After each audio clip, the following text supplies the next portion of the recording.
ගරු පියතුමිනි ඔබ වහන්සේව ජීවිතාර්ථය වැඩසටහන සාදරයෙන් පිළිගන්නවා. ඔබට ජේසු පිටයි. ජේසු පිටයි.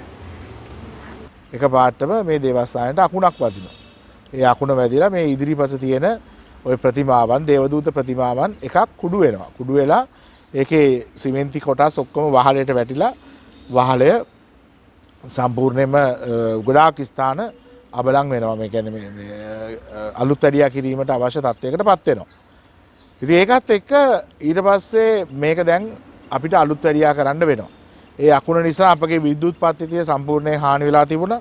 ශබ්ද විකාශන යන්ත්‍ර පද්ධතිය සම්පූර්ණයෙන් හානි වෙලා තිබුණා. ඔය අර කිව්ව ආකාරයට වහලේ ප්‍රතිසංස්කරණ කළ යුතු තැන් බොහොමයක් තිබුණා. ඇතරම මේ මගේ තාත්තා උත්පත්තියෙන් සිට ගොළු බිහිරි පුජ්‍යලයෙක්. ඔහුට කතා කරන්නට පුළුවන් වුණාට ඔහුට ඇහෙන්නේ නැහැ. ඉතින් ඒ නිසා මේ ඇතරම කිව්වොත් බිහිරි පුජ්‍යලයෙක්. ඉතින් ඔහු සාමාන්‍ය රැකියාවක් කළා. විශේෂයෙන් සමහර අවස්ථාවන් වල ඒ ප්‍රදේශයේ මේසන් වැඩ කරන අයට අතු දව් දෙමින් ඒ වගේ බොහොම සරල රැකියාවක් කළේ. නමුත් ඔහුගේ තිබිච්ච ලොකුම ගුණාංගය තමයි ඔහු මත්ද්‍රව්‍ය මත්පැන් කිසි දෙයක් පාවිච්චි කරන්නේ නැහැ. ඉතින් මගේ අම්මගෙන් මම අහපුවාම හැම වෙලාවකම දැන් තාත්තගේ කන් ඇහෙන්නෙත් නැහැ. එතකොට ඇයි ඔයා ඒ වගේ කෙනෙක්ව තෝරගත්තේ කියලා. ඒතර මගේ අම්මා හැම වෙලාවෙම කිව්වේ එයා මේ මත්පැන් පානය කරන්නේ නැති, සිගරට් දුම් වැටි පාවිච්චි කරන්නේ නැති කෙනෙක් හින්දායි අම්මා යාව තෝරගත්තේ කියලා. ගරු පියතුමිනි ඔබ වහන්සේගේ ජීවිතේ ඔබ වැඩියෙන්ම දුක් වෙච්ච දවස කවදද? ඇත්තටම මම වැඩියෙන්ම දුක් වෙච්ච දවසේ ඉතින් මගේ අම්මා මරණයටපත් වෙච්ච මොහොත. ඔබ වහන්සේගේ වැඩිම සන්තෝෂයක් දැනෙච්ච දවස? වැඩිම සන්තෝෂය ඉතින් මම පූජාහතරේ ලැබුව දවස තමයි. ඔබ වහන්සේට තවත් මොන හරි දෙයක් මේ වැඩසටහන අතරේ කියන්න දේවල් මොන හරි ඔබ වහන්සේගේ ඇතුළේ තියෙනවද? විශේෂයෙන් ඉතින් පණිවිඩයක් දෙනවා නම් ජීවිතයේ අපි අපේ ජීවිතයේ ඇත්තටම හැම කෙනෙක්ම සිහිනයක් දකින්න ඕනේ. මගේ සිතුවිලිත් එක්ක මම සිහිනයක් දකින්න ඕනේ. මේ සිහිනය කවදා හරි දවසක මුදුන්පත්ම කරගවා ගන්නට ඒ වෙනුවෙන් වැඩ කරන්නට ඕනේ. ඒ වෙනුවෙන් ඔබට කරන්න තියෙන දේ උපරිමයෙන්ම කරන්න උත්සාහ කළ යුතුයි.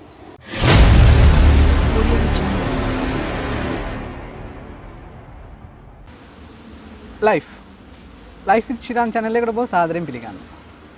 අද අපි ආවා ජීවිතාර්ථය හොයාගෙන වාද්දුව ප්‍රදේශයට. එහි වැඩ වාසය කරනවා ගරු මීසම් පාලක පියතුමෙක්. අපි මෙතනට එන්න හේතුව උන්වහන්සේ මේ මීසමට කරපු සේවය මම පෞද්ගලිකව දැක්කා. ඉතින් ඒ ජීවිතය ඔබ ඉදිරියේ දිගහරින්නයි මේ සූදානම්. ලයිෆ් විත් ශිරාන් channel එක subscribe කරන්න. මිතුරන්ටත් share කරන්න.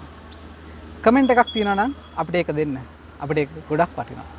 ගරු පියතුමිනි ඔබ වහන්සේව ජීවිතාර්ථය වැඩසටහන සාදරයෙන් පිළිගන්නවා. ඔබට ජේසු පිටයි. ජේසු පිටයි. පියතුමිනි අපි මේ ජීවිතාර්ථය වැඩසටහනින් කරන්නේ තව කෙනෙකුගේ ජීවිතයක් මිනිසුන්ට දිග්ගැරලා ඒකෙන් ගන්න පාඩම් ගොඩක් තියෙනවා. දිනක මේ වැනිම වැඩසටහනක ගරු සිරිල් ගාමිණී පියතුමා අපිට සඳහන් කරා අපේ වැඩසටහන ගැන කියමනක් හැටියට උන්වහන්සේ කිව්වා තව කෙනෙක්ට හැදෙන්න නම් තව කෙනෙක්ගේ ජීවිතයක් ආදර්ශයට ගන්න පුළුවන් කියලා. ඒක තමයි ලේසිම ක්‍රමය කියලා. ජේසුස් වහන්සේගේ ජීවිතය වුණත් බුදුරජාණන් වහන්සේගේ ජීවිතය වුණත් අනිත් ශාස්ත්‍රවරුන්ගේ ජීවිතය වුණත් ඒ ජීවිත කතාවෙන් තමයි අපි ඒ හරහා ඒ පාගමනේ යන්නේ. උන්වහන්සේගේ පාමැද. ඉතින් ඔබ වහන්සේව මෙතෙන්ට අපි මුණ ගැහෙන්න ආවේ ඔබ වහන්සේගේ ජීවිතයත් දිග්ගැරලා සිංහලින් ඔබ වහන්සේ ජීවිතයත් අපි අපේ ප්‍රේක්ෂකයන්ටත් මේ මීසමේ ජනතාවටත් බෙදලා දෙන්න. අපි මෙහෙම පටන් ගමු. ඔබ වහන්සේගේ සම්පූර්ණ නම කොහොමද? මගේ සම්පූර්ණ නම වෙන්නේ පලිවර්ණ ආරච්චිගේ ගයාන් ප්‍රසන්ත පෙරේරා පියතුමා. ඔබ වහන්සේගේ පවුලේ විස්තර ටිකක් ඉගෙනගත්ත ප්‍රදේශය ඉගෙනගත්ත පාසල එහෙම කිව්වොත්? ඔව්. ඇත්තටම මම ජායල බටගම බණ්ඩිගොඩ කියන ග්‍රාමයේ තමයි උපත ලබන්නේ. ඉතින් මගේ පියා ඇත්තට මේ ග්‍රාමයේ මගේ මව කඳාන ප්‍රදේශයේ කපුවත්ත කියන ප්‍රදේශයේ ඉතින් වැඩි ඈතක නෙමේ. ඉතින් ඒ දෙදෙනාගේ ජීවිත ආරම්භයේ ප්‍රථම නැත්නම් කුළුඳුල් දරුවා හැටියට තමයි මම උපත ලබන්නේ. ඉතින් බණ්ඩිගොඩ ඒ ග්‍රාමයේ තමයි මම හැදී වැඩුණේ. ඉතින් පුංචි කාලේ ඉඳන්ම දේවස්ථානයට ලොකු ඇල්මක් දේවස්ථානයේ ළඟ සමග ලොකු සම්බන්ධතාවයක් තිබුණා. මොකද අපගේ දේවස්ථානයේ ටිකක් කන්දක් උඩ වගේ පවතින්නේ. ඒ කන්ද පාමුල තමයි අපේ ගෙදර තියෙන්නේ. ඒ නිසා අපි ගොඩාක් ওই කන්ද නැගගෙන ඇවිල්ලා මේ පල්ලියට හැම මොහොතකම සම්බන්ධ වෙනවා, ගමන් කරනවා. පුංචි දරුවන් හැටියට පුංචි කාලේ. ඉතින් ඒකට අපේ ගෙදරිනුත් ලොකු උනන්දුවක් අවකාශයක් තිබුණා හැම වෙලාවෙම දේවස්ථානයට සම්බන්ධ වීම සම්බන්ධයෙන්. ඉතින් මගේ අධ්‍යාපනය ගැන ගත්තොත් මම ඇත්තටම මුලින්ම අධ්‍යාපනය හදාරන්නේ බටගම කනිෂ්ඨ දිවිතීක විද්‍යාලයේ ප්‍රාථමික අධ්‍යාපනය විශේෂයෙන් 5 වසර දක්වා මම එහි අධ්‍යාපනය හදාරනවා. අවසානයේ මම ශිෂ්‍යත්ව විභාගයේ සමත් වෙලා මම එතනින් එහාට අධ්‍යාපනය සඳහා මගේ දෙමව්පියෝ විශේෂයෙන් මගේ අම්මා උත්සාහ කරනවා මාව කඳාන දෙවමැසුනොත් විදුවලට ඇතුල් කරන්න. ඉතින් ඒක පෞද්ගලික පාසලක් නිසා අර ශිෂ්‍යත්වයෙන් පාස් වීම විතර ප්‍රමාණවත් උනේ නැහැ. ඉතින් අපිට තිබුණා තව විභාගයකට මුහුණ දෙන්න ඒ පාසලට ඇතුල් වෙන්න. ඉතින් ඒ විභාගයත් සමත් වුණායින් පස්සේ මම 6 වසරේ සිට කඳාන දෙවමැසුනොත් විදුහලේ මගේ අධ්‍යාපන කටයුතු ආරම්භ කරනවා.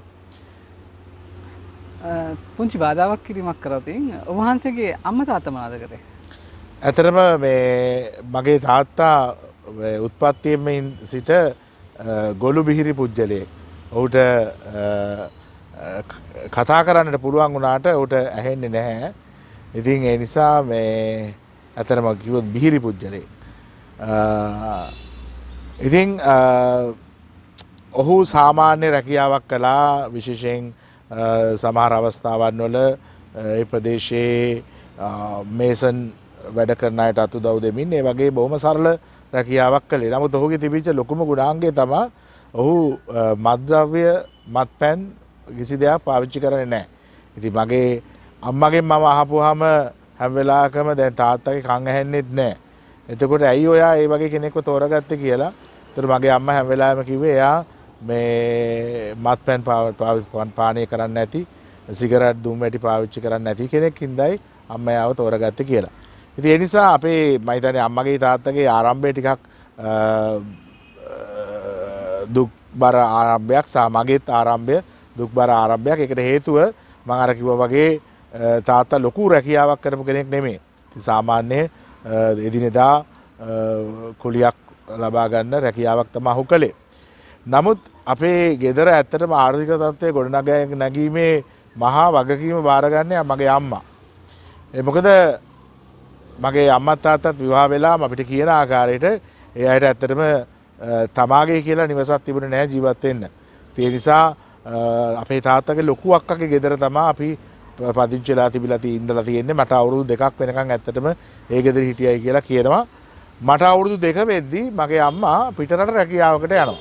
අම්මා කුවේට් රටේ රැකියාවකට යනවා. ඉතින් ඒකත් එක්ක තමයි අපේ ගෙදර ආර්ථික තත්ත්වයන් වෙනස් වෙන්නට ගත්තෙත් සහ අපිට නිවසක් අපේම කියලා නිවසක් ගොඩනගා ගන්නට හැකි වුණේ. අර මං කිව්වා වගේ අපේ තාත්තාගේ තිබුණු දුර්වලකම් කොච්චර වුණත් මං ශාරීරික දුර්වලකම් සහ මහා ලොකුට ඉගෙනගත්ත නැති පුජ්‍යලෙක් වුණත් ඔහු තුළ තිබුණා බොහොම ලස්සන මනුෂ්‍ය ගතිගුණ සහ මනුස්සකම. මොකද අපේ අම්මා පිටරට ගිහිලා මහන්සි වෙලා හම්බ කරලා එවපු සෑම සතයක්ම සෑම මුදලක්ම තාත්තා උපයෝගී කරගෙන අපිට ලස්සන ගෙයක් හැදුවා. ඉතින් ඒක තාත්තා කරපු දෙයක් ඇත්තටම. මොකද සමහර අවස්ථාවල අපි දන්නවා මේ පිරිමි පාර්ශවයේ ගොඩාක් ඒ විදිහට බිරිඳ රට ගිහිල්ලා මුදල් හදල් එවද්දී ඒවා විනාශ කරනවා, නාස්ති කරනවා. නමුත් ඉතින් මගේ තාත්තා එහෙම කළේ නැහැ. තාත්තා බොහොම ලස්සනට අපිට ජීවත් වෙන්නට අවශ්‍ය කරන ගෙදර හැදුවා. ඉතින් අවුරුදු 5ක් විතර අම්මා පිටරට රැකියාව ඉවර කරලා තමයි ලංකාවට එන්නේ. ඉතින් ඊට පස්සේ තමයි මම අර කිව්වා වගේ අම්මා මාව දෙවමැසුන දිදුලට ඇතුල් කරන්නේ.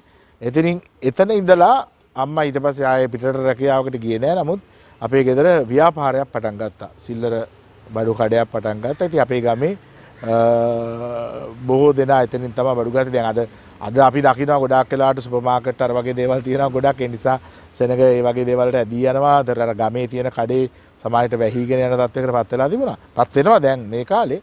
නමුත් එදා ඒක එහෙම නෙමෙයි. එදා සෙනග ගමේ කඩෙන් තමයි හැම දෙයක්ම සපයා ගත්තේ. ඉතින් ඒ නිසා අපේ ගෙදර ආර්ථිකයේ ඉතින් එහාට අර මං කිව්වා වගේ අම්මා පිටරට ගිහිල්ලා නගාගත්ත තත්ත්වයේ ඉඳලා එතනින් එහාට ගොඩනගාගෙන යන්නට අපිට හැකියාව තිබුණා. ඔබ පමණද ඔබේ පවුලේ ඉන්න දරුවෙකුට හිටියේ? ඔව් ඉතින් අර ආරම්භයේ මම පමණයි අතර මොකද මගේ අම්මා පිටරට ගිය නිසා. ඉතින් මට පස්සේ අම්මා නැවත ලංකාවට ආවයින් පස්සේ තමයි මගේ නංගි ඉපදෙන්නේ. ඉතින් නංගිත් මාත් අතර ඇත්තටම අවුරුදු 7ක පරතරයක් තියෙනවා. ඉතින් අපේ ගෙදර අම්මා තාත්තා සහ මම මගේ නංගි තමයි පවුලේ ව්‍යුහය. ඔබ වහන්සේගේ නංගි මේ වෙලාවේ මොනවද කරන්නේ? මගේ නංගි ඇත්තටම මොනවාද මේ ගෙදර තමයි සිටින්නේ. ඇය විවාහ වෙලා ඇයගේ ස්වාමි පුරුෂයාත් දරුවෙක් ඉන්නවා දැනට. තව දරුවෙක් ලැබෙන්නට නියමිතයි මේ ජූලි මාසයේ වෙන විට. ඉතින් ඒ අය බොහොම සතුටින් මේ පෞල් ජීවිතය ගත කරනවා අපගේ මහ ගෙදර. කොපමණ ආර්ථික බාධා තිබුණත් මේ වෙනකොට අපේ පියතුමන් නෝත් උන්වහන්සේගේ නැගණියත් මේ වෙලාවේ සාර්ථක ජීවිතයක ඉන්නවා. අපිට දෙන්න ඕනේ මෙන්න මේ වගේ පණිවිඩ. ආර්ථික බාධා තියෙනවා. ඉගෙන ගන්න විදිහක් නැහැ. අම්මා එක තැනක තාත්තා තව තැනක. නමුත් වැරදි පාරකට උන්වහන්සේ යොමු වෙලා තිබුණේ නැහැ. මේට උන්වහන්සේගේ පියාණනුත් ලොකු සහායක් දීලා තියෙනවා මේ කතාව ඇතුලේ එනකොට මට හැඟෙන දේ. ඉතින් අපිට ඕන වෙන්නේ මෙන්න මෙවැනි දේ ඔබට සමාජගත කරන්න. පියතුමනි වහන්සේට පියතුමෙක් වෙන්න ඕනේ කියලා හිතෙන්නේ ඇයි? ඔව් මට ඇත්තටම පියතුමෙක් වෙන්නට ඕනේ කියලා හිතෙන්නේ මම පුංචි කාලේ ඉඳන්ම අර කිව්වා වගේ දේවස්ථානයේ ගොඩක් ලංව කටයුතු කරපු කෙනෙක්. ඒ වගේම දැන් ඔබ මෙතන ඇත්තටම ජීවිතේට දෙන පණිවිඩයක් නිසා දැන් ඔබ සඳහන් කළා මේ මගේ තාත්තගෙන් මගේ ජීවිතයේ පුංචි මගේ ළමා අවදිය ගොඩනැගෙන්නට ලැබුණු දායකත්වය. ඒ වගේම මම මෙතන සඳහන් කරන්නට ඕනේ මේක මේ පණිවිඩය බොහෝ දෙනෙකුට වැදගත් වෙයි කියලා මම හිතනවා. ඒ නිසා මම මේ දෙත් කියන්නම්. මොකද මගේ කැඳවීමට එන්නට ඉස්සෙල්ලා ඇත්තටම මම අර කිව්වා වගේ මම දර්මසනොත් විදුවලට ගියා ඉගෙන ගන්න. ඒක දර්මසනොත් විදුවලට ගියායින් පස්සේ එතන මම දකින්නේ දැන් අර බටගම ගමේ පාසලේ ඉඳලා එතනට ආපුවම බොහොම සම්පූර්ණ වෙනස් වෙච්ච පරිසරයක්. ඉතින් මේ පරිසරය තුල මම දකිනවා ඉතින් බොහෝ අපගේ යාළුවෝ අපේ පන්ති වල ඉන්න යාළුවෝ අතේ සල්ලි මුදල් ගැවසෙනවා. ඒ කියන්නේ ළමයි ගෙදරින් යම් කිසි දෙයක් අරන් එනවා මුදල්. ඉතින් ඒවත් එක්ක නමුත් මට ගෙදරින් එහෙම ලොකු මුදලක් දෙන්නේ නැහැ. මොකද අම්මා හැම වෙලාවෙම කියන්නේ මම ඉස්කෝලේට ඇතුළත් කරන්න ලොකු මුදලක් වියදම් කළා.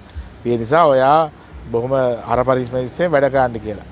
ඉතින් අර මං කිව්වා වගේ අපේ ගෙදර මං කිව්වා කඩයක් තියෙනවා. ඉතින් බදාදා දවසේ එක බදාදාවක අපේ පුංචි පල්ලියේ පූජාව තිබෙනවා. දිව්‍ය පූජාව සතියේ දිව්‍ය පූජාව තිබෙනවා. ඉතින් එදා අම්මා මට කිව්වා අද පුතා පල්ලි යන්න එපා. මම පල්ලි යනවා මට කඩේ බලාගෙන ඉන්න කියලා. ඉතින් අර කඩේ බලාගෙන ඉඳිද්දි මටත් අර දැන් අර අපේ යාළුවෝ ළඟ සල්ලි තියෙනවනේ අතේ. ඉතින් මටත් අතේ කීයක් හරි තියෙන්න ඕනේ කියලා හිතලා කඩේ වෙළඳම් කරපු රුපියල් 100ක් මම මගේ සාක්කුවට දාගත්තා. ඒ කාලේ හැටියට රුපියල් 100ක්. රුපියල් 100ක්. ඒ කාලේ හැටියට රුපියල් 100ක් කියන්නේ ලොකු මුදලක්. ඉතින් ඒක මම මගේ සාක්කුවට දාගත්තා. නමුත් මම දැක්කේ නෑ ඒක අපේ තාත්තා දැක්කා. ඉතින් තාත්තා දැක්කයින් පස්සේ තාත්තා ටිකක් මං කිව්වනේ අර එයාට ටිකක් කන් ඇහෙන ප්‍රමාණයත් අඩු නිසා එයාට කේන්ති යන ප්‍රමාණය ඉතා ඉක්මනින් කේන්ති යනවා. ඊට පස්සේ එයා මට පාරවල් දෙක තුනක්ම ගැහුවා. ගහලා මාව දනගස්සලා තිබ්බා. ඉතින් අම්මා පල්ලි ගිහිල්ලා එනවා. අම්මා මේක දැක්කාම අම්මට තාත්තා විස්තරේ කිව්වා. විස්තරේ කිව්වෙන් පස්සේ ඉතින් අම්මා ටික වෙලාවක් මෙයා කරලා මට නැගිටින්න කියලා දන ගහගෙන හිටියේ. නැගිටින්න කියලා. ඉතින් අම්මා ඒක ලොකුවට ඒ වෙලාවේ ගැන වැඩි දෙයක් කිව්වේ නැහැ. නමුත් ඒ බදාදා දවස මම අර කිව්වා වගේ. ඊට පස්සේ එනවා සිකුරාදා. ඒ සතියෙම සිකුරාදා.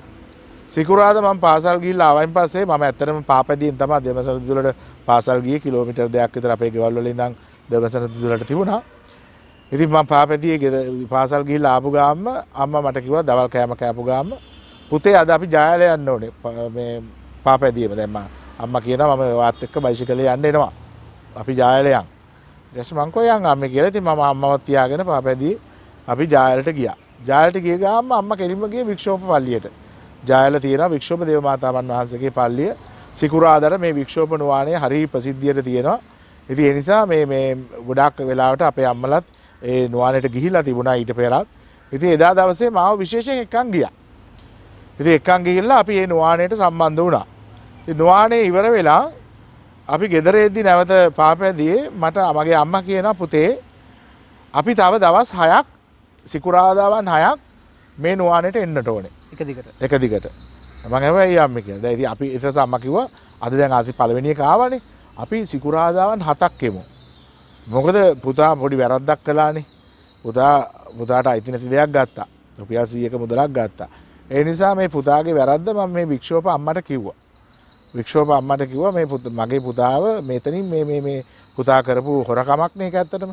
මේ හොරකමේ ආදීනව කියලා දීලා ආයේ මේ දරුවා හොරකමක් නොකරන තත්ත්වයට පත් කරන්න කියලා මම වික්ෂෝප අම්මට කිව්වා. ඉතින් ඒ නිසා පුතා දින අපි සති 7ක් සම්පූර්ණ වෙනකන් මේ නුවාණට එන්න ඕනේ කියලා. ඉතින් ඊට පස්සේ අම්මා ඒක කියපුවම ඉතින් මමත් ඉතින් සතුටින් මොකද බයිසිකලේ පදින්නත් අවස්ථාව ලැබෙනවනේ.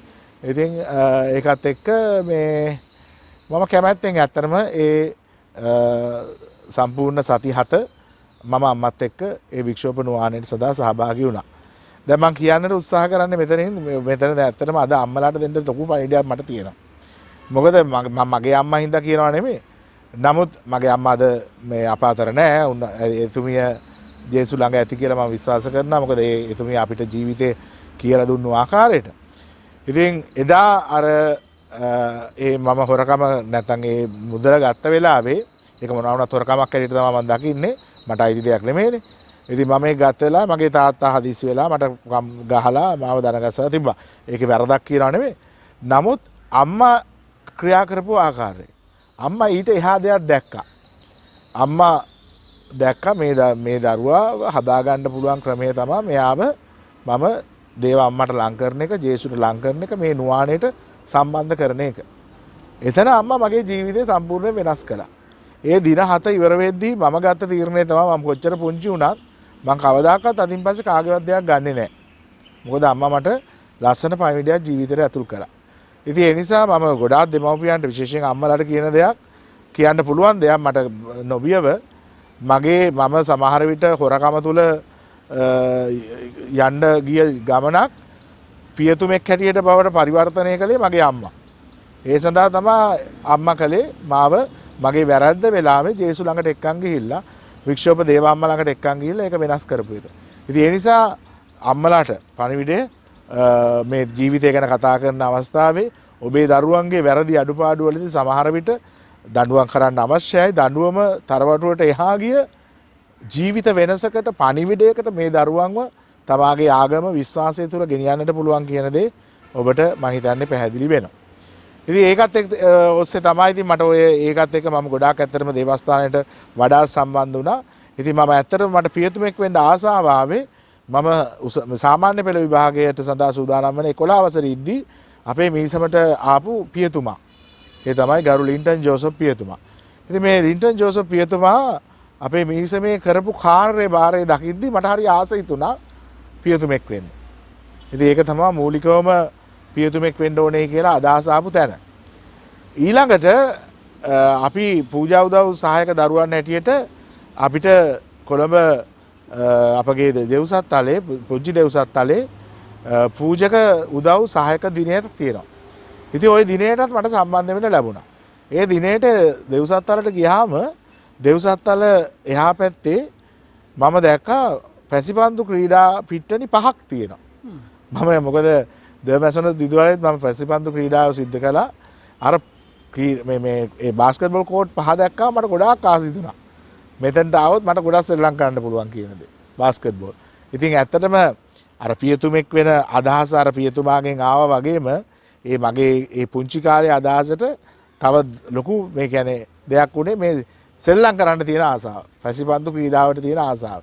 ඉතින් ඕකත් එක්ක තමයි මම දෙව්සත් වලට ඇතුල් වෙන්නේ. ওই ආසාවනුත් එක්ක ඇතුල් වෙන්නේ කියන්නේ හැබැයි මෙහෙම දෙයක් වුණා. ඒක පැහැදිලි කරනවා නම් දැන් මම එතකොට මම කිව්වා වගේ 11 වසරේ අධ්‍යාපනය සඳහා සූදානම් වෙලා තිබුණේ. ඉතින් මම සාමාන්‍ය පෙළ විභාගය කරලා මම අම්මට කිව්වා අම්මේ මට දෙව්සත් වලට යන්න ඕනේ කියලා. මගේ අම්මා කැමති වුණා එකපයින්ම මම දෙව්සත් වලට යවන්න. නමුත් මගේ තාත්තා කැමති වුණේ නැහැ. තාත්තා කිව්වා එක පුතයි ඉන්නේ මේ අපිට එයාව යවලා බෑ කියලා. ඉතින් ඒ නිසා තාත්තගේ අකමැත්ත නිසා මට ඒ වෙලාවේ යන්නට දෙව්සත් වලට එන්න හම්බුන්නේ නැහැ. නමුත් ඔහොම ගිහිල්ලා මම උසස් පෙළ විභාගයටත් සම්බන්ධ වුණා. උසස් පෙළත් කළා. උසස් පෙළ කරායින් පස්සේ නැවත වතාවක් දැන් ඉතින් පස්සේ මගේ ජීවිතේ මම කොහොමද ගොඩනගාගෙන යන්නේ.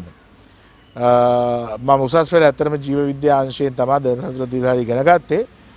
නමුත් එතනින් පෙරට ඉදිරියට ගමන් කරන්නට තරම් ලොකු ප්‍රතිඵල මට ලැබුණේ නැහැ. ඉතින් ඒ නිසා මම බැලුවා දැන් ඇත්තටම ජීව විද්‍යා අංශයෙන් කෙනෙක් අධ්‍යාපනය හදාරන්නේ වෛද්‍යවරයෙක් වෙන්නනේ. ඉතින් එච්චර ලොකු ගමනක් යන්නට බැරි නම් මට මේ ඇත්තට විශ්වවිද්‍යාලයට යන්නට පුළුවන්කම තිබුණා.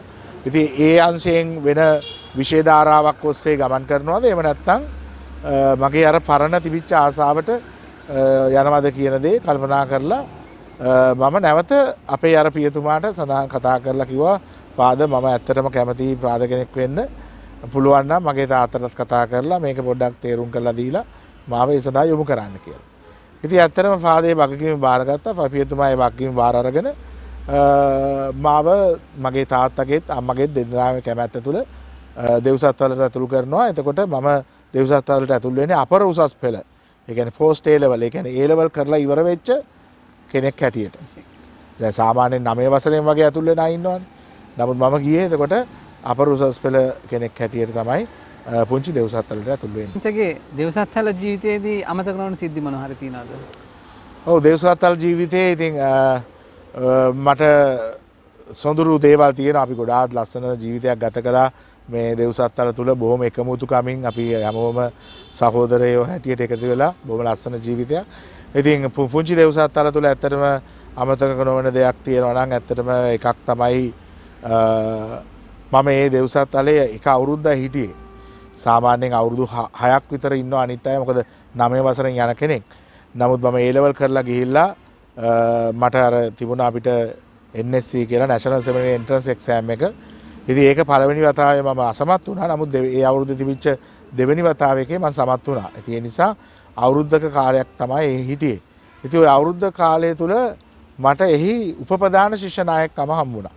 ඉතින් ඒක ටිකක් සාමාන්‍ය ඉතින් අවුරුදු ගාණක් හිටපු අය අතරේ මාස ගණනක් හිටපු මට ඒ නායකත්වය ලැබීම විශේෂ සිද්ධියක් හැටියට මම සැලකුවා.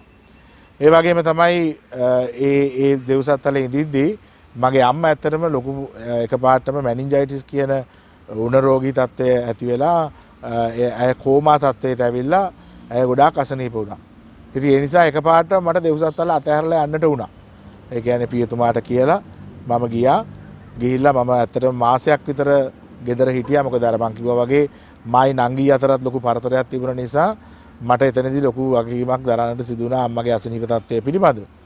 ඉතින් ඒ ඉවර වෙලා ඇත්තටම මම නැවත දෙව්සත් වලට එද්දී මට එවකට හිටපු අධියුරු පියතුමා කිව්වා පුතේ ඔයාව ගෙදරට අවශ්‍යයි. ඒ නිසා ඔයා මේ ගෙදරට නැවත එන්න එපා. ඔයා ඔයගේ ජීවිතය ගත කරන්න අම්මට තාත්තට උදව් වෙමින් කියලා කිව්වා. එතකොට එදා ඇත්තට මම ඇඬු කඳුලින් තමයි දෙව්සත් වලින් නැවත එළියට බහලා ගියේ. මම බස් එකේ යනකොට මම අඬ යනවා. ඉතින් බොහොම දුකෙන් මම ගෙදර ගියේ. නමුත් දෙවියන් වහන්සේ කොහොමද අපේ ජීවිතය ගමන් කරවන්නේ කියන දේ අපිට කැඳවීමක් තියෙනවා නම් උන්වහන්සේ ඒක කොහොම හරි කොහෙන් හරි කරකෝල එක අපිව නැවත එතනට ගේනවයි කියන දේ පුදුමයි කියන්නේ. දැන් ඒක සැප්තැම්බර් මාසේ වගේ සිදුවෙච්ච දෙයක්. දෙවියන් වහන්සේ ඔක්තෝබර් මාසේ ඒ හිටපු අධියරු පියතුමාව මාරු කළා සෙමනේරියේ. හරි. ඒ අධියරු පියතුමාව මාරු කරලා අලුත් අධියරු පියතුමෙක් එනවා ඔක්තෝබර් මාසේ අග. එතකොට දැන් මම බැලුවා දැන් අර අධියරු පියතුමානේ මට කැඳවීමක් නැහැ. ඔයා ගෙදර යන්න. ඒ පියතුමා ගැන මගේ කිසිම තරහක් නැහැ හිතේ. අද වෙනකොට මම පූජාතරේ ලැබලා මුලින්ම ගියේ ඒ පියතුමා මුණ ගැහෙන්න. නමුත් අද ඒ පියතුමාත් අප අතර නැහැ. අපි කවුරුත් දන්න ගරු බොනී ප්‍රනාන්දුපුල්ලේ පියතුමා මට නම කිව්වට ප්‍රශ්නයක් නැහැ. මොකද අපේ ජීවිතේ ගොඩනගපු පියතුමෙක්. නමුත් උන්වහන්සේ ඒ වෙලාවේ ඇත්තටම වේලස්සන කිව්වේ මාව ඇත්තටම ගෙදරට අවශ්‍යයි කියන දේ අපේ ගෙදර තිබිච්ච ස්වභාවයත් එක්ක.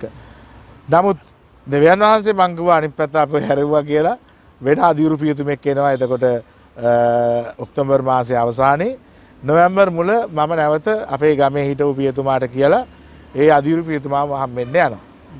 ඊට පස්සේ අධියුරු පියතුමා කිව්වා හරි පුතේ ඔයා ගැන මට ෆාදර් කිව්වා. දැන් ඔයා ගෙදර ගියා ඇත්තටම අම්මට අසනීප නිසානේ. දැන් ඔයා අම්මගේ අසනීපයෙන් මීට පස්සේ අම්මට ඒක කරදරයක් නොවෙනවා කියලා වෛද්‍යවරයෙක්ගෙන් වාර්තාවක් අරන් එන්න. වෛද්‍ය වාර්තාවක් අරන් එන්න. එහෙම එතකොට ප්‍රශ්නයක් නැහැයි කියලා මට තේරුණොත් මම ඔයාව නැවත ගන්නම් දෙව්සත්වලට. ඉතින් ඇත්තටම අම්මට මේ මොකද මැනින්ජයිටිස් වුණ කියන ඒ තත්ත්වය ඇති වෙලා තිබුණේ. ඉතින් ඒකෙන් පස්සේ ලොකු භයානක තත්ත්වයක් ඇති නොවෙනවයි කියලා වෛද්‍යවරයාගෙන් වාර්තාවක් ලැබුණයින් පස්සේ මම නැවත දෙව්සත්වලට ගත්තා. අරමුණට මොන බාධාවක් ජීවිතය තුළ උන්වහන්සේ අරමුණ කරා පිය නැගුවා. අරමුණයි ජීවිතේ. අරමුණට අනුව ජීවත් වුණොත් අපේ ඉලක්කය දක්වා අපිට යන්න පුළුවන්. ගරු පියතුමනි, ඔබ වහන්සේ මේ වාද්දුව මීසමට එන්නේ කොයි කාලෙද? ඔව් මම වාද්දුව මීසමට එන්නේ 2017 වසරේ මැයි මාසේ.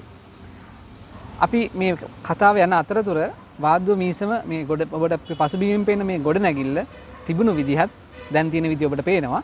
තිබුණු විදිහ සහ උන්වහන්සේ මේ ප්‍රතිසංස්කරණය කරපු විදිය අපි ඔබට මේ කතාව අතරතුරේ පෙනෙන්නට සලස්වන්නම්. ඔබ වහන්සේ මේ මීසමට ඇවිත් කරපු මහා සේවයක් තියෙනවා. මේක අනිත් කාරණා ප්‍රධානම කාරණාව තමයි මේවා ජීවිතේ පන්නරෙන් ආපු ඒවා වෙන්න ඕනේ.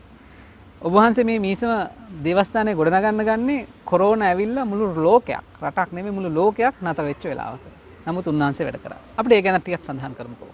ඔව් ඇත්තටම ඉතින් මම මේ දේවස්ථානයට ආපු පළවෙනි දවසේ දැක්ක දෙයක් තමයි දේවස්ථානයේ අල්තාරයේ ප්‍රදේශය ටික අඳුරු වැඩි.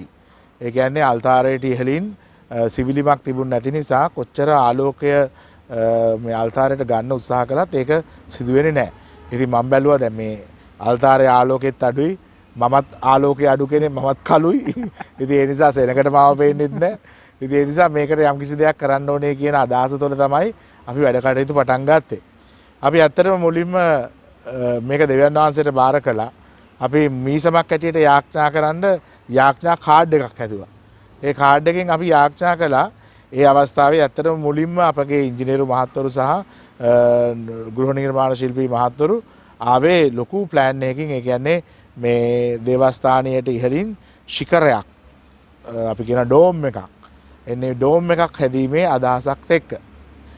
ඉතින් ඒක බලන් ගියාම ඒක ලොකු වැඩක්. ඒකට අපි මේ පොළවත් අරගෙන ටෙස්ට් එකක් කරපුවාම සොයිල් ටෙස්ට් එකක් කරපුවාම අපිට දැනුණා මේකට ලොකු වියදමක් යනවා.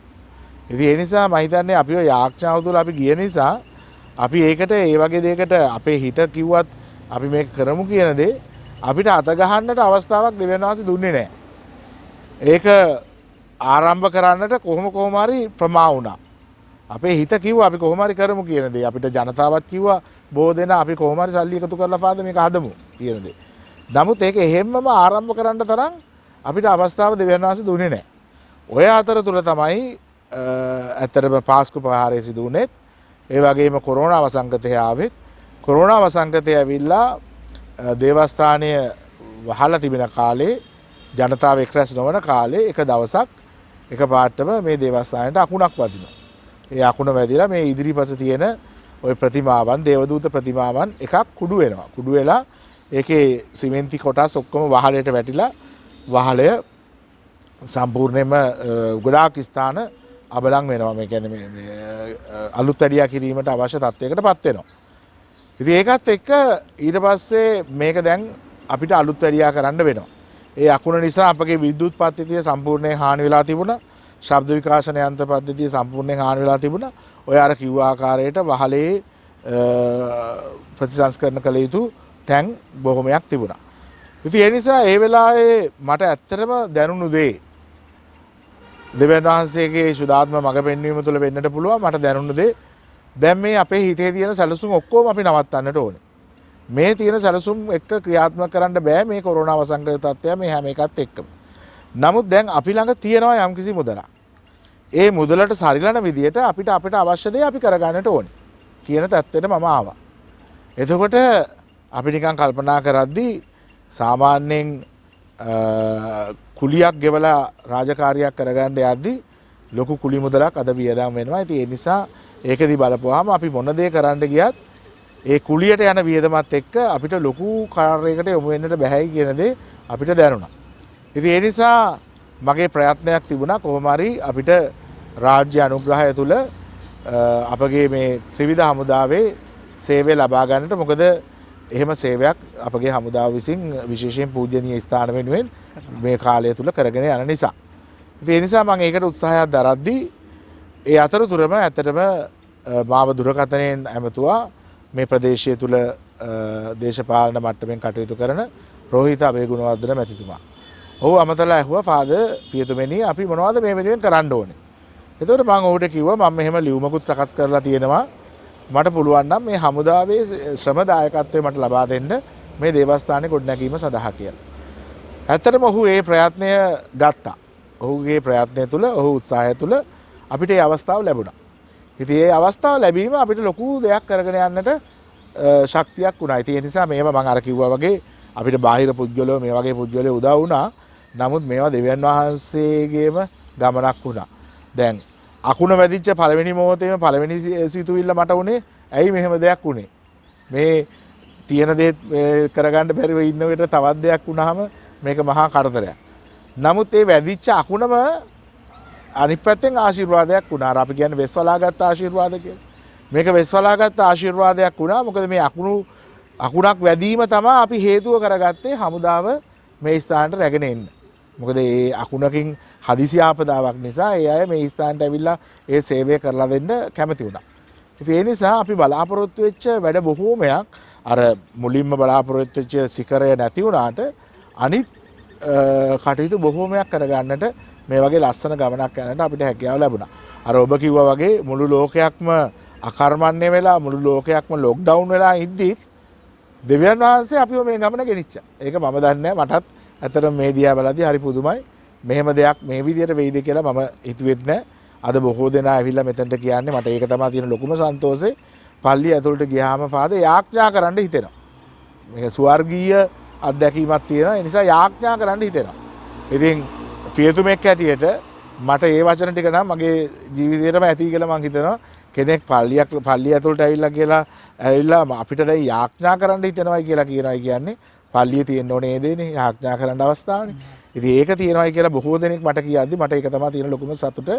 ඉතින් ඇත්තටම දෙවියන් වහන්සේ මා තුලින් ඒ தত্ত্বය මේ වාද්දුව මීසමට රැගෙන ආවා. වාද්දුව දේවස්ථානට රැගෙන ආවා. ඉතින් ඒකට ඇත්තටම මම දෙවියන් වහන්සේට ස්තුති ප්‍රශංසා කරනවා.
ගරු පියතුමනි ඔබ වහන්සේගේ ජීවිතේ ඔබ වැඩියෙන්ම දුක් වෙච්ච දවස කවදද?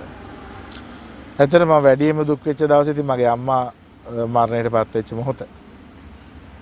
ඔබ වහන්සේගේ වැඩිම සන්තෝෂයක් දැනෙච්ච දවස? වැඩිම සන්තෝෂය ඉතින් මම පූජාහතරේ ලැබු දවස තමයි. ඔබ වහන්සේට තවත් මොන හරි දෙයක් මේ වැඩසටහන අතරේ කියන්න දේවල් මොන හරි ඔබ වහන්සේගේ ඇතුළේ තියෙනවද? විශේෂයෙන් ඉතින් පණිවිඩයක් දෙනවා නම් ජීවිතයේ අපි අපේ ජීවිතයේ ඇත්තටම හැම කෙනෙක්ම සිහිනයක් දකින්න ඕනේ. මගේ සිතුවිලිත් එක්ක මම සිහිනයක් දකින්න ඕනේ. මේ සිහිනය කවදා හරි දවසක මුදුන්පත්ම කරගවා ගන්නට ඒ වෙනුවෙන් වැඩ කරන්නට ඕනේ. ඒ වෙනුවෙන් ඔබට කරන්න තියෙන දේ උපරිමයෙන්ම කරන්න උත්සාහ කළ යුතුයි. එතකොට අපිට සාර්ථක ගමනක් යන්න ඕනේ පුළුවන්කම තියෙනවා. මම මේ හැම මොහොතකම හැම දෙයකදීම බලාපොරොත්තු වෙන්නේ මගේ උපරිමය කරන්න. මම හැම දෙයකදීම මේ සීනය දකිනවා. දැන් මම පූජාත්තරය කරා යන ගමනේදී මම පියතුමෙක් වීමේ සීනය දැක්කා. ඒ වෙනුවෙන් කළ යුතු හැම දෙයක්ම මම කළා.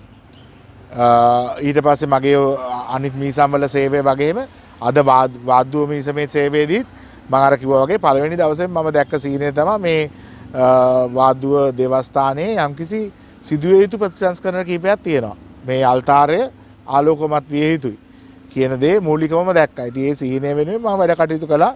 ඒක දෙවියන් වහන්සේ ඊට පස්සේ බොහොම ලස්සන ගමනක් ගිහලා මම හිතුවේ නැහැ කවදාකවත් මේ හමුදාවේ සේවය ගෙනල්ලා මේ බඩු මුට්ටු ඔක්කොම හම්බෙලා මේ වැඩක් මට කරන්න හම්බෙයි කියලා. නමුත් මං සිහිනය දැක්කා. සිහිනය වෙනුවෙන් දෙවියන් වහන්සේ ඉදිරියේ යාඥා කළා සහ මට මගේ පැත්තෙන් කරන්න පුළුවන් දේ කළා. අවසානයේ ඒ දේ ඒ විදිහටම ඉෂ්ට වුණා. මොකද මම දන්නේ නැහැ මේක ගොතපු කතාවක්ද කියලා. නමුත් කියනවානේ අර නීල් ආම්ස්ටෝන් ඉස්සල්ලාම ගෙදර සෙල්ලම් කර කර ඉද්දි තමයි පළවෙනියෙන්ම හඳ දැකලා තියෙන්නේ. කියන්නේ අපි දකින්නවානේ හඳ සාමාන්‍යයෙන් අවස්වරුවට. අන්නේ දවසක එකපාරට හඳ දැකපුවාම ඒකේ ලොකු කතාවක් දි කතාවක්. මම මේ මුළු කතාවම කියන්නේ නැහැ වෙලාව යන නිසා. නමුත් හඳ දැක්ක පළවෙනි දවසේ නීල් ආම්ස්ටෝන් අම්මගෙන් අහනලු අම්මේ ඔය හඳ කොහෙද තියෙන්නේ? ඒක නීල් ආම්ස්ටෝන්ගේ අම්මා කියනවලු ඕක තියෙන්නේ ගොඩාක් ඈත පුතේ. ඒක නීල් ආම්ස්ටෝන් කියනවලු ඒ ඈතට අපිට යන්න බැයිද අම්මේ කියලා. එතකොට නීල් ආම්ස්ට්‍රෝන්ගේ අම්මා කියනවලු නෑ පුතේ අපි කොහෙ යන්නද? ඕක වෙන අපේ ග්‍රහලෝක වලිනුත් එහා තියෙන තැනක්. ඔතනට අපිට කවදාකවත් යන්න බෑයි කියලා නීල් ආම්ස්ට්‍රෝන්ට කියනවලු. නීල් ආම්ස්ට්‍රෝන් තව පාරක් හඳ දිහා බලලා අම්මට කියනවලු අම්මේ කවදාරි මං ඔතනට යනවා. කවදාරි මං ඔතනට යනවා. එතකොට නීල් ආම්ස්ට්‍රෝන් පුංචි කාලේ දැක්ක සීනයක් කවදාරි හඳට යනවායි කියන දේ ඒ මිනිස්සයා ඒ වෙනුවෙන් වැඩ කළා. එයා ඒක ජයග්‍රහණය කළ අවසානයේ. ඉතින් ඒ නිසා අපේ ජීවිතේ අපිට හැමදේම කරන්න බෑ. නමුත් කළ හැකි දේවල් පිළිබඳ සීනයක් දකින්න ජීවිතේ ඒ දකින්න සීනය යථාර්ථගත කරගන්නට ඒ වෙනුවෙන් වැඩ කරන්න. ඒ වෙනුවෙන් කරන්නට ඕන පරිත්‍යාගයන් කරන්නට ඕනේ. ඒ වෙනුවෙන් කරන්නට ඕන කැපකිරීම කරන්නට ඕනේ. ඒ වෙනුවෙන් වැය කළ යුතු දේවල් වැය කරන්නට ඕනේ. ඒ වෙනුවෙන් කළ යුතු මහන්සිය අනිවාර්යයෙන්ම කරන්න ඕනේ. ඒ ටික අපි කරනවා නම් අපේ ජීවිතයේ දකින්න සීනයත් එක්ක අපිට ලස්සන ගමනක් යන්න පුළුවන්. ඒ තුල අපි හැමදාම සතුටින් ජීවත් වෙයි කියන එක තමයි මගේ සිතුවිල්ල සහ ඔබට මම දෙන පැතුම. දෙවියන් වහන්සේ තුල අපිට යාක්ෂාව ගොඩක් වැදගත් කතෝලිකයන් හැටියට ඒ වගේම අන්‍ය ආගමිකයන්ට තමාගේ ආගම දහම ගොඩාක් එතනදී ශක්තිමත් වෙනවා. මොකද ආගම දහමෙන් ලැබෙන ආශිර්වාදය වගේම අපි ඔය සිහිනය දැකලා යන ගමනේදී අපි කඩා වැටෙන අවස්ථාවන් තියෙනවා. අපි පීඩාවටපත් වෙලා තියෙන අවස්ථාවන් තියෙනවා. ඇයි මෙහෙම උනේ කියලා කතා හිතන අවස්ථාවන් තියෙනවා. ඒ අවස්ථාවන් වලට ආගම දහම තුල අපිව ශක්තිමත් කරන පිළිතුරු ගොඩාක් දේවල් තියෙනවා. ඉතින් ඒ නිසා ආගම දහමින් ලැබෙන ආශිර්වාදය වගේම ඒ ලැබෙන මානසික තෘප්තියත් එක්ක අතුලාන්ත සතුටත් එක්ක ලස්සන ගමනක් යන්නට අපිට හැකියාව ලැබෙයි. හරවත් කතාවක් හරවත් ජීවිතයක් අපිට ලැබුණා. ඔබ වහන්සේට මේ වැඩසටහන සම්බන්ධයෙන් කියන්න මොන හරි තියනවද? ඔව් ඇත්තටම මම සතුටුයි ඔබගේ කාලය වේලාව ඒ වගේම මිඩංගු කරමින් මේ කරන දේ. ඇත්තටම ඔබ උත්සාහ කරන්නේ තව කෙනෙකුට මේක දැකලා තමාගේ ජීවිතයට යම්කිසි පණිවිඩයක් එකතු කර ගැනීමේ අවස්ථාවක්. ඉතින් ඇත්තටම අපේ ජීවිතයේ අත්දැකීම් අපිව ජීවත් කරනවා. අපිට පෞද්ගලිකව ලැබෙන අත්දැකීම් සහ තව කෙනෙක්ගෙන් අත්දැකීම් අපිව ශක්තිමත් කරනවා. ඉතින් ඒ නිසා අර මම කිව්වා වගේ දැන් මම මගේ ජීවිතයේ හැඟවිච්ච කොටස් කීපයක්. දැන් මම ලැජ්ජා වුණේ නැහැ. මම ගෙදර රුපියල් 100 හොරකම් කරපු එක ඔබට ඉදිරිපත් කරන්න. මේ ප්‍රසිද්ධියේ කතා කරන දෙයට මට ඒකේ ලැජ්ජාවක් නැහැ. මොකද ඒක දෙවියන් වහන්සේ තුල ඒක හදාගන්නට මගේ අම්මා දීපු ආදර්ශය, මගේ අම්මා දීපු පණිවිඩය. ඒක අද ඕනම අම්මා කෙනෙක් ওই විදිහට කටයුතු කරොත් මම හිතන්නේ දරුවන්ව නොමගට යන්න තියෙන තැනින් ගොඩාක් වෙලාවට වෙනස් කරගන්න පුළුවන්. ඉතින් ඒ නිසා මේක ගොඩක් වටිනවා. දැන් ඔබ මේ සාකච්ඡාවට මාව සම්බන්ධ කර ගැනීම නිසා මේක ව්‍යාප්ත වෙනවා. මේක බලන කෙනෙකුට ඒ අත්දැකීම ගන්නට පුළුවන්. ඉතින් ඒ නිසා ඒක මම කියන්නේ ඒකයි. ඒ වගේම මම තව කියපු මගේ අත්දැකීම්, මගේ වැටීම්, මගේ වැත් එක්ක මම නැගිටිච්ච ආකාරය, මට කැඳවීමක් නැහැයි කියලා එක අවස්ථාවක මාව පියතුමා ගෙදර යවනවා. ඔයාව ගෙදරට අවශ්‍යයි කියනවා. නමුත් එහෙම කියපු මම දැන් ආයේ පියතුමෙක් වෙලා ඉන්නවා. ඉතින් ඒවා වහා හරි පුදුම දේවල් නේ. අපිට කඩා වැටෙන මොහොතක් මම අර කිව්වා වගේ මුළු බොරැල්ලේ ඉඳන් ජායලට එනකම් බස් එකේ මං අඬාවේ. එදා කඩා වැටලා මට ආයේ ස්වාමි කෙනෙක් වෙන්න බැරි වෙයිද කියන අදහස තුල. නමුත් දෙවියන් වහන්සේ අපේ ගමන ගෙනිච්චා මාව කොහොම හරි. ඉතින් ඒ නිසා අභියෝග එනවා ප්‍රශ්න එනවා. නමුත් ඒ ගමන යන්නට අපිට තව කෙනෙක්ගේ ජීවිතය ඔස්සේ හෝ අපේ අත්දැකීම ඔස්සේ හෝ අවස්ථාවක් ලැබීම වටිනවා. ඉතින් ඒ නිසා මේ ජීවිතය කියන වැඩසටහන තුළ අපගේ මේ සහෝදරයා ඔබට ගේන්නට යන්නේ ඒ දෙයි ඒ පණිවිඩයයි. ඒ නිසා මේ වැඩසටහන ගොඩාක් වටිනවා. බොහෝ දෙනාට තමාගේ ජීවිතය හඩගස්වා ගන්නට වැටෙන තැනින් තව ඉදිරියට ගමන් කරන්නට ශක්තිමත් වෙන්නට අවස්ථාව ලැබෙනවා. ඉතින් ඒකින්ද මම සුබ පතනවා ඔබට. ඒ වගේම තවදුරටත් මේ වගේ වැඩසටහන් තව මේට වඩා ලස්සන ජීවිත අත්දැකීම් තියෙන පුද්ගලයෝ ඔබට හමු වේවි. ඒ පුද්ගලයොත් එක්ක ඒ අත්දැකීම සමාජගත කරන්නට ඔබට ශක්තිය දෙවියන් වහන්සේ තුළ ලැබේවා කියලා මම ප්‍රාර්ථනා කරනවා. බොහොමත්ම ස්තුතියි ගරු පියතුමනි. ඒ ඇගීම අපිට මහත් ධෛර්යයක්. ඉදිරියට යන මේ මහත් ධෛර්යයක්. එලෙසම ඔබ වහන්සේට ස්තුති කරන්න මේක මම අවස්ථාවක් කරගන්නවා. ඔබ වහන්සේව මම මුණ ගැහුණ ගමන් ඔබ වහන්සේ මට අවස්ථාවට දිනයක් සහ වේලාවක් නියම කරලා දුන්නා. ඒ වේලාවට ඔබ සැදී පැහැදී සිටියා. බොහොම ආදරෙන් මාව පිළි අරගෙන මේ වැඩසටහනට අවශ්‍ය කරන වටපිටාව ඔබ වහන්සේ සකසලා දුන්නා. ඒ ඔබ වහන්සේගේ නිහතමානීකම. ඉතින් ඔබ වහන්සේට මේ වැඩසටහන සම්බන්ධ වීම සම්බන්ධයෙන් බොහොමත් ස්තුතියි. ඔබ වහන්සේට දැන් අපි සමුදෙනවා. නැවත වැඩසටහනකින් අපි කෙසේ හෝ මුණ ගැහෙන පරමාර්ථය. ඔබ වහන්සේට ජේසුස් පීඨයි. ජේසුස් පීඨයි. ආයිබෝවන්. ආයිබෝවන්.